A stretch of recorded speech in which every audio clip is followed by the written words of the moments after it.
Hello everyone, চলে আসছি নতুন একটা রেসিপি নিয়ে। আজকের এটা পুজো বাড়িতে বলতে পারো বা নিরামিষ দিনে এটা তৈরি করে খেতে পারো, অসাধারণ লাগে খেতে। এই সাবুর খিচুড়িটা খেতে সত্যি খুব সুন্দর লাগে। নিরামিষভাবেই আমি তৈরি করব, চলো দেখতে থাকো। প্রথমেই আমি একটুখানি তেলে একটু জিরে ফেলে দিয়েছি, দিয়ে এখানে কাঁচা লঙ্কা আপনারা ইউজ করতে পারেন। কাঁচা লঙ্কাটা আমার মেয়ে খায় না, তো ছোট মানুষ, তো সেই জন্য আমি দিইনি। কাঁচা লঙ্কা ইউজ করতে পারেন, ভালো লাগবে। আলু কুচি কুচি দিয়ে দিয়েছি তেল গরম হওয়ার পরে, দিয়ে ভালোভাবে একটু ভেজে নিয়ে একটু জিরে গুঁড়ো, একটু হলুদ আর একটু সামান্য পরিমাণ নুন দিয়ে দিয়েছি। দিয়ে ভালোভাবে এটা নাড়িয়ে চাড়িয়ে নিয়েছি।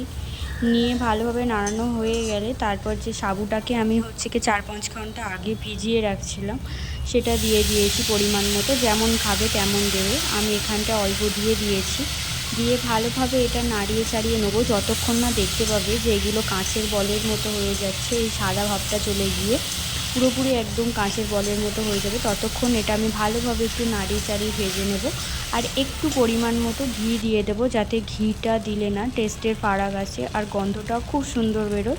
নিরামিষ দিনে এরকমভাবে একটু না খেলে, মানে একদমই সাদামাটা হলে ভালো লাগবে না, এরকমভাবে খেলে খুব সুন্দর লাগে। সত্যি কথা বলতে আমার তো খুব ফেভারিট লাগে এটা, খুব সুন্দর লাগে এটা। ভালোভাবে এটা আমি অনেকক্ষণ ধরে নাড়িয়ে চাড়িয়ে, দেখতেই পাচ্ছ এটা জেলি জেলি ভাবটা চলে আসছে। তো এটা জেলি জেলি ভাবটা যখন চলে আসছে, আমি এবার পরিমাণ মতো একটু জল দিয়ে দেবো। যতক্ষণ আমি ফুটাতে দেবো, আলুগুলো সিদ্ধ হওয়ার ব্যাপার আছে। আলুগুলো যদিও সরু সরু করে কেটেছি, তেমন একটা টাইম লাগবে না। তো আলুগুলো সিদ্ধ হওয়ার জন্য আমি একটুখানি জল দিয়ে দিয়েছি। একটু জল দিয়ে আমি কিছুক্ষণ রেখে দেবো ফোটার জন্য। তারপর এখানটা আমি একটু ধনেপাতা ইউজ করছি ফ্লেভারটা আনার জন্য। ধনেপাতার ফ্লেভারটা দিলে খুবই ভালো লাগে, ওর যে গন্ধটা সেটা খুব সুন্দর লাগে, সেই জন্য ধনেপাতাটা দিয়েছি। দিয়ে একটু নাড়িয়ে চাড়িয়ে নিয়ে দেখতে পাচ্ছ যে জলটা অনেকটাই মরে গিয়েছে। তো এবার তুলে নিয়েছি আমি। নিরামিষ দিনে এটা ট্রাই করে দেখো, অসাধারণ লাগে। আজকের রেসিপি এই পর্যন্তই, আবার দেখা হবে নতুন একটা রেসিপি নিয়ে। ভালো থাকবেন, সুস্থ থাকবেন, বাই বাই।